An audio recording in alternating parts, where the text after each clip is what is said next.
Hello friends and welcome to the Manya Education. Today we are discuss about the weekly current affairs is 8 May to 14th May.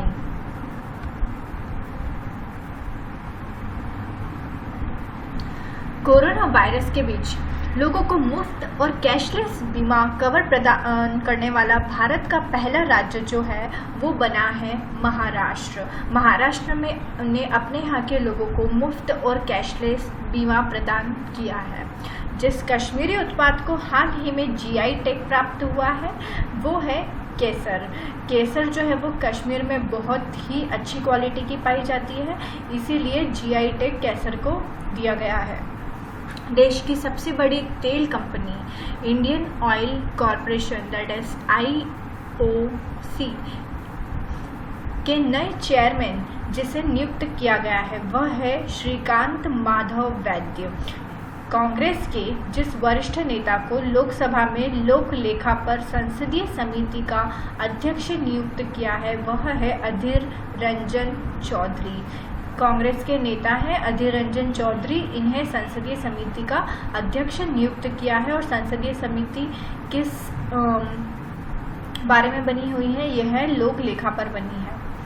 हाल ही में जिस राज्य सरकार ने कहा कि राज्य में अफ्रीकी स्वाइन फीवर का पहला मामला पाया गया है वह राज्य है असम।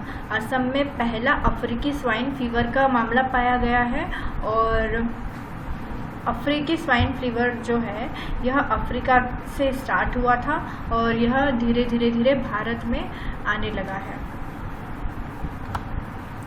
भारतीय रिजर्व बैंक ने हाल ही में अस्थिर वित्तीय स्थिति के मद्देनजर किस बैंक के लाइसेंस को रद्द कर दिया है? उस बैंक का नाम है CKP सहकारी बैंक। जिस भाषा के मशहूर कवि और प्रोफेसर KS निसार अहमद का 84 वर्ष की उम्र में निधन हो गया है वह कन्नड़ भाषा के मशहूर कवि थे। हाल ही में जिस राज्य में कोविड-19 संक्रमण को रोकने के लिए ठीकरी पहरा का उपयोग किया जा रहा है उन राज्यों के नाम है पंजाब और हरियाणा। केंद्र सरकार ने हाल ही में प्रधानमंत्री गरीब कल्याण योजना के तहत कितने रुपए की दूसरी किश्त को मंजूरी दे दी है? वह है 500 रुपए की दूसरी किश्त को केंद्र सरकार ने मंजूरी दे दी है।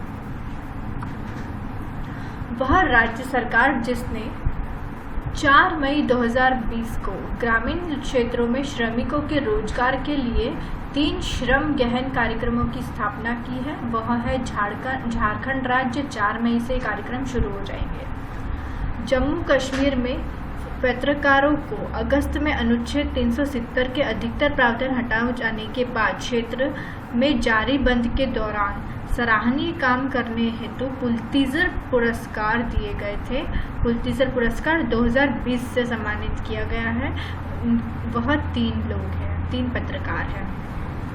भारतीय नौसेना ने विदेशों में फंसे भारतीयों को कोविड-19 के बीमारी के चलते जो हमारे देश के लोग हैं वो विदेशों में फंसे हुए थे उनको भारतीय नौसेना ने वापस लाने का जो ऑपरेशन लॉन्च किया है उस ऑपरेशन का नाम रखा है समुद्र सेतु।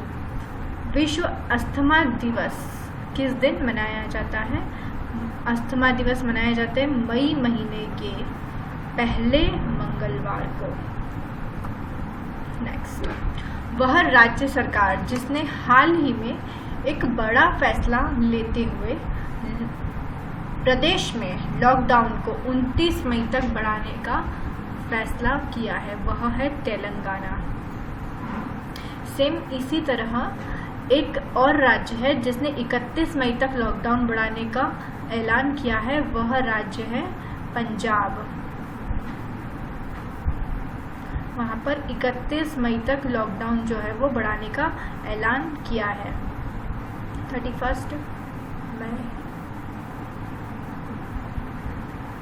रूस ने सोवियत सैनिकों के स्मारक और कब्रों सहित कई यादों को संरक्षित रखने हेतु जिस देश के शीर्ष नेता को द्वितीय युद्ध के स्मारक पदक से सम्मानित किया है वह शीर्ष नेता जो है वो उत्तर कोरिया के शीर्ष नेता हैं। Centre for monitoring Indian economy CMIE centre for monitoring Indian economy ने एक रिपोर्ट पेश की है। उस रिपोर्ट के मुताबिक भारत में कोविड-19 लॉकडाउन के चलते अप्रैल में जितने लोग बेरोजगार हो जाएंगे उनकी संख्या है 12.2 करोड़ लोग। अंतर्राष्ट्रीय अग्निशमन दिवस कब मनाया जाता है? इंटरनेशनल फायर फाइटर्स डे ये मनाया जाता है 4 मई को। नेक्स्ट, केंद्र सरकार ने आर्थिक मामलों के जिस सचिव को भारतीय रिजर्व बैंक के केंद्रीय निदेशक मंडल में निदेशक नियुक्त किया है, उनका नाम है तरुण बजाज। तरुण बजाज जो है वो पहले आर्थिक मामलों के सचिव थे, अब वो RBI के केंद्रीय निदेशक मंडल में निदेशक हैं। वह राज्य सरकार जिसने हाल ही में कोरोना वायरस को फैलने से रोकने के लिए लगाए गए लॉकडाउन के कारण परेशान लोगों को राहत देने के लिए 1610 करोड़ रुपए के पैकेज की घोषणा की है, वह राज्य है कर्नाटक। हाल ही में जिस योजना के अंतर्गत 39 करोड़ से अधिक लोगों को 34,800 करोड़ रुपए की वित्तीय सहायता दी गई है, उस योजना का नाम है प्रधानमंत्री गरीब कल्याण योजना। भारतीय नागरिक उड्डयन मंत्रालय के तहत कार्यरत नागरिक उड्डयन महानिदेशालय ने हाल ही में एक पोर्टल लॉन्च किया है। उस पोर्टल का नाम है गरुड़। उड्डयन मंत्रालय ने एक पोर्टल लॉन्च किया है जिसका नाम है गरुड़। आंध्र प्रदेश के जिस शहर में एक प्लास्टिक फैक्ट्री में 7 मई 2020 को सुबह गैस रिसाव होने के कारण बहुत ही बड़ा हादसा हो गया, उस शहर का नाम है विशाखापट्टनम। हाल ही में जिसने श्रम ब्यूरो के नए महानिदेशक के रूप में पदभार ग्रहण किया है, उनका नाम है मिस्टर नेगी, DPS नेगी। हाल ही में जिस राज्य सरकार ने आयुष कवच नामक एक मोबाइल एप्लीकेशन लॉन्च किया है, जिसका नाम क्या है? आयुष कवच, जिसे आयुष मंत्रालय द्वारा विकसित किया गया है, उस राज्य का नाम है उत्तर प्रदेश। केंद्रीय मंत्री नितिन गडकरी ने हाल ही में कहा कि सरकार अगले जितने वर्षों में राजमार्गों के निर्माण पर 15 लाख करोड़ रुपए खर्च करने की योजना बना रही है, वह 2 वर्ष है। अगले 2 वर्षों में राजमार्गों पर 15 लाख करोड़ रुपए का खर्चा किया जाएगा। हाल ही में भारत सरकार द्वारा जिस राजनयिक को संयुक्त राष्ट्र में अपने स्थायी प्रतिनिधि के रूप में नियुक्त किया है, उनका नाम है TS तिरुमूर्ति। हाल ही में जिस संस्था द्वारा प्रकाशित लॉस्ट एट होम रिपोर्ट के अनुसार, यह संस्था कौन सी है जो लॉस्ट एट होम रिपोर्ट प्रकाशित करती है? उसका नाम है संयुक्त राष्ट्र बाल कोष। इस रिपोर्ट के अनुसार वर्ष 2019 में लगभग 33 मिलियन लोगों का आंतरिक रूप से विस्थापन हुआ है। जिन लोगों ने अपने घरों को खोया है, ऐसे 33 मिलियन लोग थे। अपने घरों को छोड़ने के कई कारण होते हैं। लॉस्ट एट होम एक रिपोर्ट जो है उसको कौन प्रकाशित करता है? संयुक्त राष्ट्र बाल कोष। हाल ही में अमेरिकी पत्रिका फोर्ब्स, अमेरिका की एक पत्रिका निकलती है जिसका नाम है फोर्ब्स, ने फोर्ब्स इंडिया बिलियनियर्स की एक लिस्ट 2020 जारी की है। इस लिस्ट में भारत के मुकेश अंबानी जो है वो पहले स्थान पर है।